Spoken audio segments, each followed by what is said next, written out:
नमस्कार विद्यार्थियों, बच्चों, मैं रेखा मिस।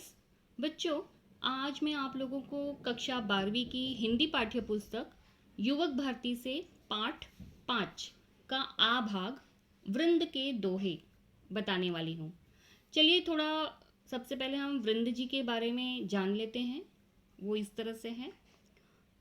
माना जाता है कि कवि वृंद जी का जन्म 1643 को मथुरा में हुआ। रीतिकालीन परंपरा के अंतर्गत आपका नाम आदर के साथ लिया जाता है। आपका पूरा नाम वृंदावन दास जी है। आपकी रचनाएं रीतिबद्ध परंपरा में महत्वपूर्ण स्थान रखती हैं। आपने काव्य के विविध प्रकारों में रचनाएं रची हैं। 12 मासा में 12 महीनों का सुंदर चित्रण भी किया है और यमक सत्सई में विविध प्रकार से यमक अलंकार का स्वरूप स्पष्ट किया है। आपके नीतिपरक दोहे जन साधारण में बहुत प्रसिद्ध हैं और लोक व्यवहार में अनुकरणीय है। आपकी भाषा सहज, सुंदर तथा लोक भाषा से जुड़ी हुई होती है। आपकी भाषा में ब्रज तथा अवधी भाषा के शब्दों की बहुलता देखी जाती है। आपके द्वारा दिए गए दृष्टांत आपकी भाषा के साथ साथ भाव और कथ्य की को भी प्रभोत्पादक बना देते हैं। आपका निधन 1723 में हुआ। बच्चों, इनकी कुछ प्रमुख कृतियां हैं, वो इस तरह से है। वृंद सत्सई समेत, शिखर छंद, भाव पंचशिका, पवन पचीसी, हितोपदेश संधि, यमक सत्सई, वचनिका, सत्य स्वरूप आदि। बच्चों, यह दोहा छंद है। दोहा अर्धसम मात्रिक छंद है। दोहे के प्रत्येक चरण के अंत में लघु वर्ण आता है। इसके 4 चरण होते हैं। प्रथम और तृतीय चरण में 13 मात्राएं होती हैं तथा द्वितीय और चतुर्थ चरण में 11 मात्राएं होती हैं। तो सबसे पहले हम चलते हैं इनके पहले दोहे की ओर। वो इस तरह से है। सरस्वती के भंडार की बड़ी अपूर्व बात, ज्यों खर्चे त्यों त्यों बढ़े, बिन खर्चे घटी जात। बच्चों, प्रस्तुत सभी दोहों में कवि वृंद जी ने नीति परक बातों की सीख दी है, परंतु इस प्रस्तुत दोहे में वृंद जी ने विद्या रूपी धन की विशेषता बताते हुए कहा है कि माँ सरस्वती के ज्ञान भंडार की बात बड़ी ही अनूठी और अपूर्व है। यह ज्ञान भंडार जितना खर्च किया जाए उतना बढ़ता ही जाता है और खर्च न करने पर वह घटता जाता है, अर्थात ज्ञान देने से बढ़ता है और अपने पास रखने पर नष्ट हो जाता है। इस प्रकार इस दोहे में ज्ञान का सही उपयोग बताया गया है। चलते हैं दूसरे दोहे की ओर। नैना देत बताए सब, हियो को हेत अहेत, जैसे निर्मल आर सी, भली बुरी कही देत। बच्चों, इस दोहे में बताया गया है कि आँखों की विशेषता को समझाया गया है। वो इस तरह से है कि आँखें ही मन की सारी अच्छी बुरी बातों को व्यक्त कर देती हैं। जैसे स्वच्छ आईना अच्छे बुरे को बता देता है, उसी प्रकार आँखें ही मन का दर्पण होती हैं। आँखों से व्यक्ति के मन की बात उजागर हो जाती है। बच्चों, चलते हैं तीसरे दोहे की ओर। अपनी पहुँच विचार के करतब करिए दौर, तेते पाँव पसारिए जेती लांबी सौर। बच्चों, इस दोहे में कवि कहते हैं कि हमें हमेशा अपने पद, अपनी पहुँच यानी अपनी स्थिति व क्षमता को पहचान कर ही कोई भी कार्य करना चाहिए। जैसे कि हमें उतने ही पाँव फैलाने चाहिए जितनी हमारी चादर हो। तात्पर्य यह है कि हमें ज़रूरत से ज़्यादा मांग नहीं करनी चाहिए। चलते हैं अगले दोहे की ओर। फेर न हवे है कपट सो, जो कीजे व्यापार, जैसे हांडी काठ की चढ़े न दूजी बार। प्रस्तुत दोहे में कवि कहते हैं कि यदि आप व्यापार करते हैं तो व्यापार में छल कपट का सहारा न लें। छल कपट से किया गया व्यवहार ग्राहक को आपसे दूर ले जाता है। जैसे बड़ी लकड़ी यानी काठ की हांडी आग पर एक ही बार चढ़ती है, बार बार नहीं, क्योंकि लकड़ी पहली बार में ही जल जाती है।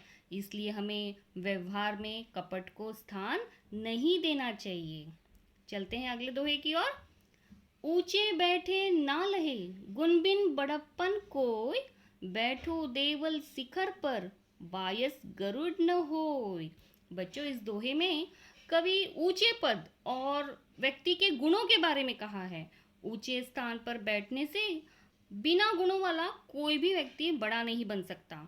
ठीक वैसे ही जैसे मंदिर के शिखर पर बैठने से कौवा गरुड़ नहीं बन सकता।